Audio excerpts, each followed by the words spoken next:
2018년 지방선거 때 문재인 정부 청와대가 울산시장 선거에 개입했다는 사건. 3년 10개월 만에 1심 선고가 어제 있었습니다. 법률가의 해설 들어보겠습니다. 김광삼 변호사 초대했습니다. 안녕하십니까? 네, 안녕하세요. 2018년이니까 지금 5년 전이라서 이제 좀 가물가물한 이 어떻게 된 사건이었는지 개요부터 좀 설명을 해주십시오. 2018년도에 지방선거가 있었죠. 네. 그래서 이제 울산시장 선거에서 자유한국당의 이제 김기현 후보, 그다음에 이제 문재인 대통령의 30년 지기라고 하는 민주당 이제 송철호 네. 전 시장이죠. 있었는데 그 당시에 어떤 청와대에서 비서실에서 한 8개 조직이 여기에 가담을 해서 이 울산 경찰청장이었던 황운하 전 의원에게 하명 수사를 내렸다는 거예요. 네. 그래서 사실 이제 자유한국당에서 그날 압수수색하는 날 공천을 했거든요. 김기현 전 시장을. 그 당시 시장이었죠? 그렇죠. 김기현 그 시장. 당시 시장은 이제 뭐 압수수색 해버리니까 이제 민심이 싸늘하게 변하는 거죠. 그래서 그 당시 이제 김기현 시장의 지지도가 굉장히 높았다고 합니다. 예. 그럼에도 불구하고 그 압수수색으로 인해서 결과적으로 이제 2018년에 낙선을 한 겁니다. 그래서 이 압수수색 시점이랄지 이런 게 좀 문제가 있다. 그래서 결국 울산지방검찰청에서 수사를 했다가 이제 서울중앙지검으로 수사를 이첩을 합니다. 그래서 수사를 해보니까 결국 이제 청와대하고 그 다음에 송철호 시장 측하고 서로 짜고 황운하 전 의원하고 경찰청에 있던 황운하 전 의원에게 이제 수사를 시켰다는 거죠. 그래서 결과적으로 김기현 후보가 떨어지고 당시에 이제 송철호 시장이 당선이 됐어요. 그래서 2017년부터 이런 것들이 조직적으로 이루어졌고 여기에는 이제 당시에 청와대의 비서실 8개 조직이 여기에 동원됐다. 그래서 이거에 관련 이제 선거법 위반, 직권남용 이걸로 이제 수사를 시작을 해서 이제 기소가 된 겁니다.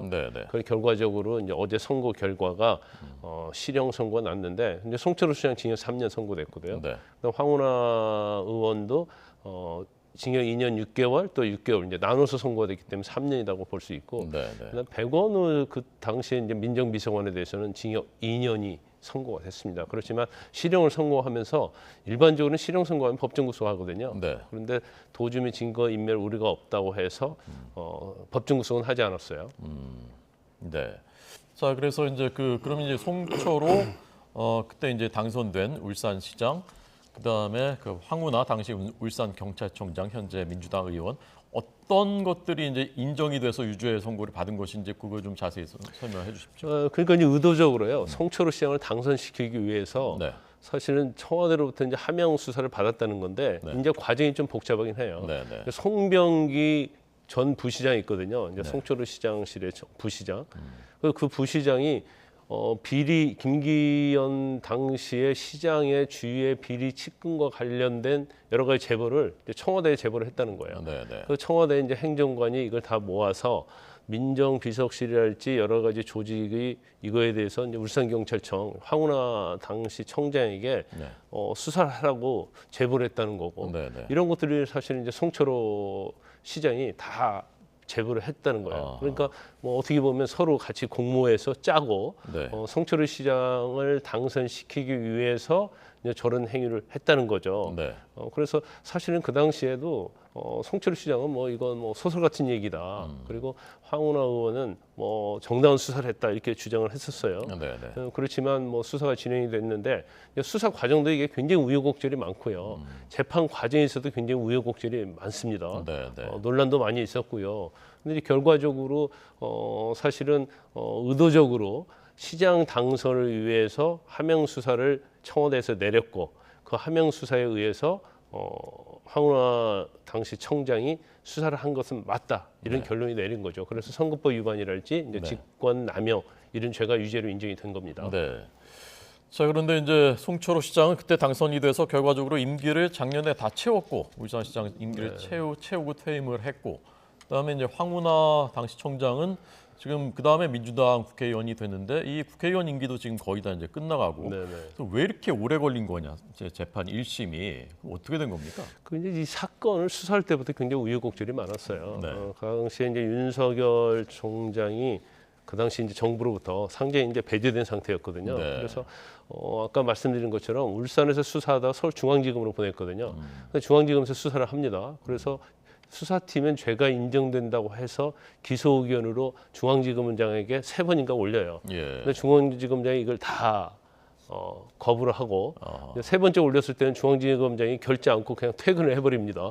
보류시켜 놓고. 그 누구였죠? 당시 중앙지검장은? 이성윤 지검장이었죠. 이성윤 지검장, 예. 그래서 윤석열 총장이 당시에 대검 지휘부하고 수사팀하고 같이 회의를 해요. 그래서 기소하라고 명을 내립니다. 근데 결과적으로 이제 기소가 됐어요. 그러니까 사실 기소되는 과정도 순탄치 않았고, 그다음에 재판관님도 마찬가지죠. 당시에 이제 김명수 대법관 사법부이지 않습니까? 그걸 재판을 하는데 당시에 부장판사가 이 재판을 하는데 피고인 측이 주장하는 걸 이제 다 들어줬다. 그래서 재판이 굉장히 지연됐다. 그래서 일반적으로 공판 준비기일은 이제 한두 번, 많으면 3번인데 6번을 하는 거예요. 그래서 결과적으로 한 16개월 정도가 공판 준비기일에 걸린 거예요. 그러니까 본 재판에 들어가지 못한 것이죠. 그러다가 재판부에 이동이 있는데 이 부장판사가 또 휴직을 합니다. 그래서 이제 다른 부장판사가 또 오죠. 그러면서 이제 본격적으로 재판이 시작됐는데 그 부장판사도 이제 중간에 건강상으로 또 휴직을 해요. 그러다 보니까 3년 10개월이 걸렸고, 그럼 송철호 시장은 자기 임기를 다 마쳤고, 황운하 의원도 사실은 어제 실형 선고가 됐지만 또 항소한단 말이에요. 대법원에 가려면 뭐 시간이 엄청 많이 걸리겠죠. 그러면 결국 황운하 의원은 본인의 국회의원 임기를 마칠 수 있다. 그러면 과연 지연된 정의가 정의냐? 이런 지금 논란이 좀 있습니다. 재판장이 아예 중간에 한번 바뀐 거군요, 그러니까. 그렇죠. 재판장이 바뀌었죠. 네, 알겠습니다. 자, 이 사건이 이제 검찰이 기소할 때 공소장에 당시 문재인 대통령의 이름을 55번이나 이제 거명을 했고, 문재인 대통령과 송철호 말씀하신 대로 전 그 시장이 가까운 관계였다. 이제 이런 것 때문에 굉장히 더 민감했었던 것이란 말입니다. 그때 이제 임종석 그 비서실장, 조국 민정수석 이렇게 돼 있었는데, 그래서 이 두 사람 윗선 이른바 임종석, 조국 재수사를 할 것이냐, 그 전망에 대해서 어떻게 보십니까? 그부터 재수사 가능성도 상당히 있을 거라고 봐요. 이제 그 당시에 기소를 하면서 조국 전 장관하고 임종석 전 실장에 대해서는 불기소 처분했거든요.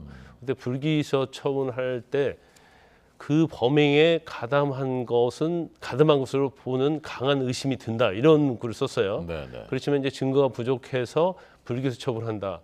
그러니까 굉장히 이례적인 거거든요. 불기소 처분할 때는 증거 부족, 무혐의 이런 식으로 하는데 죄를 지은 것은 강한 의심이 든다, 이렇게 그 당시에 불기소 처분서에 있었기 때문에 이거 자체가 이제 항고되고 불복이 돼가지고 또 검찰에 있기 때문에 이번 아마 수사 결과 또 이제 재판 진행 과정 중에서 조 전 장관이랄지 임종석 비서실장의 어떤 관여 정도, 이런 것들이 증거상 상당히 확실하게 나오면 아마 검찰에서도 다시 재기 수사해서 뭐 기소될 가능성도 있다고 해요. 그런데 검찰 입장에서는 일단 한번 불기소 처분을 한 거잖아요. 그러니까 이번 재판 결과에 대해서 검토를 좀 하고 다시 수사할 것인지 여부를 결정할 걸로 보입니다. 1심이 3년 10개월 걸렸고, 그럼 2심은 얼마나 걸립니까, 이게?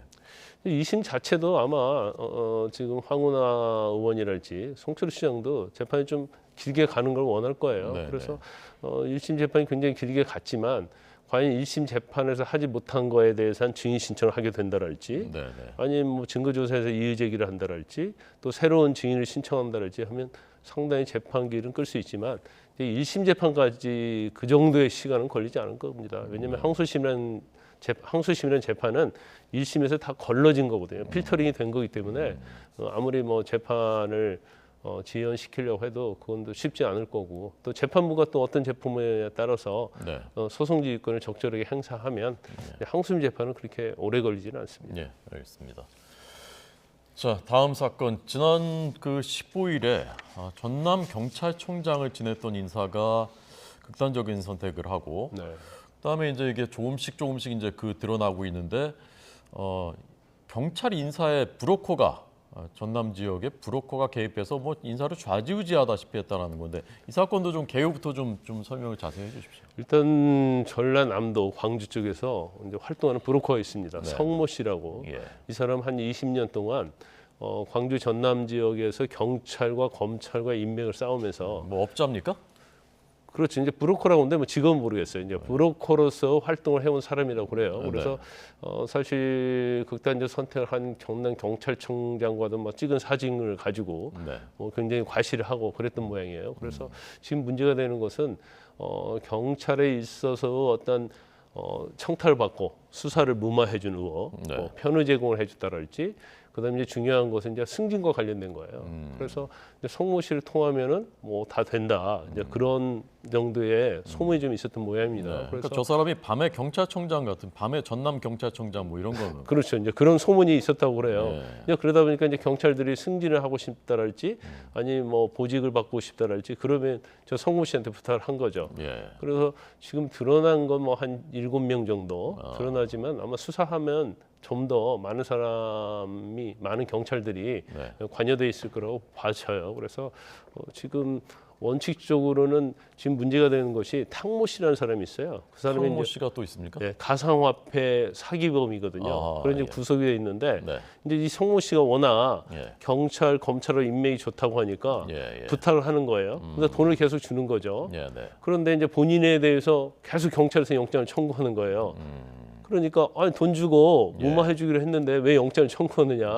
근데 결국은 구속이 됐어요. 그러다 보니까 이제 본인 입장에서는 이런 부분에 대해서 이제 검찰이 협조를 한 거죠. 그래서 성모 씨와 관계를 다 이 얘기를 하게 됐고, 그래서 이 문제가 불거지면서 이제 추가적인 범죄 사실 이런 것들이 드러나고 있는 중입니다. 네. 그러니까 이 성모 씨가 인사만 이렇게 그 브로커한 게 아니라 사건 브로커도 이제 했었다는 방증이군요, 그러니까. 수사 무마. 이제 중간에서 이제 경찰 통해서 수사 무마한다랄지, 아니면 언제 압수수색이 들어간다랄지, 언제 뭐 한다랄지 이런 편의 제공이라고 하거든요. 그런 비밀 같은 걸 좀 알려주고요. 그다음에 뭐 수사를 받을 때도 좀 편하게 받을 수 있도록 해주고. 그런데 지금 검찰에서 추가적으로 보고 있는 것이 이제 지자체에서 어떤 공사 발주 같은 걸 한다는 거예요. 근데 그런 부분까지도 이 사람이 다 개입을 했다는 거예요. 그래서 거기에 대한 첩보가 있기 때문에 지금 검찰에서 그 부분도 지금 진행을 하고 있는 겁니다. 검경뿐만이 아니라 그러니까 뭐 이런 공사까지 다 문어발로 뭐 했었다는 얘기인데, 그러니까 자기가 경찰뿐만이 아니라 검찰도 영향을 미칠 수 있다고 해서 그 탁씨한테 그 돈도 받았는데 검찰에서 이제 결국은 그 말은 안 통한 모양이죠. 검찰의 그 로비는. 그렇죠. 일단 지금 아예 명확히 안 밝혀졌는데 검찰에서 이제 모 검사가 있었다는 거예요. 반부패 관련 수사부에 있는. 그리고 그 검사가 첩보를 받았고 경찰에서 계속 그 탕모 씨의 수사가 이루어지는데 계속 진행이 계속 미뤄진다는 거죠. 이게 원칙적으로 가야 하는데 그런 걸 보고 거기에 대해서 굉장히 관심을 가지고 있다가 결국 이 제보가 들어온 거고, 결국 검찰 수사관도 광주지방검찰청 목포지청에 있는 검찰 수사관도 구속이 됐습니다. 그래서 이제 검찰, 경찰 수사관들이 다 구속이 됐고, 또 이 과정에서 이제 제일 중요한 것 중에 하나가 인사 승진과 관련된 청탁, 뇌물이거든요. 그런데 전남경찰청 김모 치안감이 이제 그 중심에 있다. 그래서 돈을 받고 승진을 시켜줬다. 이제 그걸로 검찰에서 수사가 진행되니까 이 치안감이 하남에서 이제 결국 극단적인 선택을 하면서 더 일파만파 이 사건이 논란이 많이 되고 있는 거죠. 자, 지금 이제 저 경정이면 이제 그 일선 경찰서의 과장 정도 거거든요. 제가 1990년대 기자 생활 시작했을 때 그때부터 이미 이제 토호, 뭐 지역 토착 비리, 뭐 이런 얘기들이 많이 척결한다 했었는데, 지금 21세기 2023년인데 이런 일이 있을 거라고는 사실 상상 못했었는데, 아니 어떻게 저게 승진 같은 게 어떻게 저게 그 먹힐 수가 있는 거죠?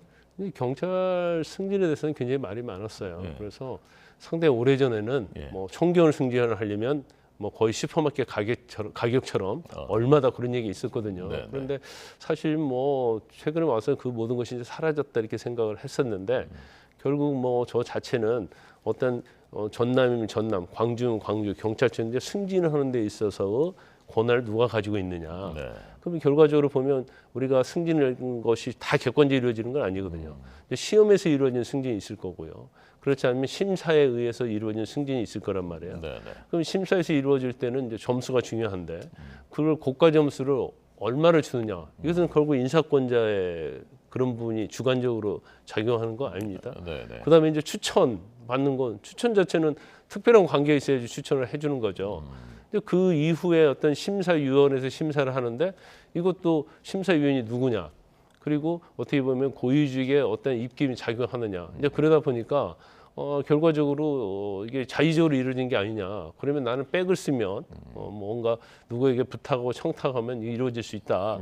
이런 것이 통한다고 생각하니까 이제 송모씨를 통해서 돈을 주고 청탁을 했는데 공교롭게도 이 청탁한 사람들이 다 승진이 됐어요.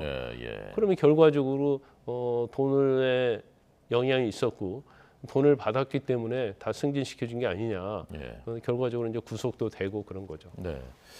철저하게 수사를 해서 발본 세권을 해야 되겠고요. 이게 이 지역만의 이 지역의 특별한 더 그런 문제인가 아니면 지금 전반적으로 지금 경찰 인사에 지금 이런 그 난맥상이 있는 것인가 그 부분은 어떻게 보십니까?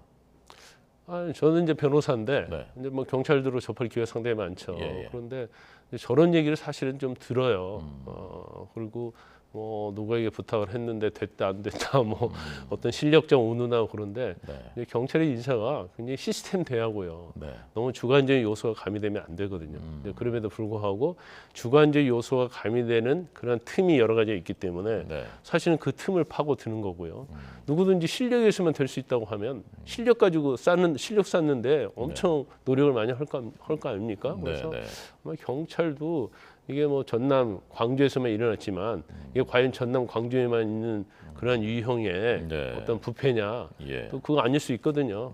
그래서 아마 경찰 자체가 전반적인 인사 시스템을 다시 돌아보고 과연 이런 부패 시스템을 어떻게 막을 것인지 근본적인 대책을 내놔야 한다 이렇게 봅니다. 경찰청 고위 관계자가 전방위적인 개혁도 마다하지 않을 것이라고 했는데 말로만 그치지 말고 시스템을 바꾸는 개혁하는 계기로 삼았으면 좋겠습니다. 그 브로커 송모 씨는 어떤 법이 위반이 적용되는 겁니까? 이런 경우에? 변호사법 위반이죠. 그러니까 청탁 받아서 공무원에 돈을 받고 공무원에 청탁을 해서 어떻게 해주겠다 하는 것은 변호사법 위반의 전형적인 경우거든요. 그래서 사실 일반적으로 이제 법원도 마찬가지고 검찰도 마찬가지인데요. 이 변호사법 위반을 아주 죄질이 안 좋게 봅니다. 그래서 그렇습니까? 금액이 사실은 많이 청탁 명목으로 받지 않다 하더라도 아니면 뭐 그냥 그 경미한 변호사법 위반이랄지라도 실형 선고 나오는 경우가 굉장히 많아요. 그것은 아주 부패적인 거고 공직 사회를 아주 부패적으로 이제 물들이는 행위잖아요. 그래서 법원에서 선고할 때는요 변호사법 위반에 대해서는 굉장히 엄정한 판결을 합니다. 네, 알겠습니다. 자, 오늘 이 사건들 김광삼 변호사 법률가 해설을 들었습니다. 잘 들었습니다. 감사합니다.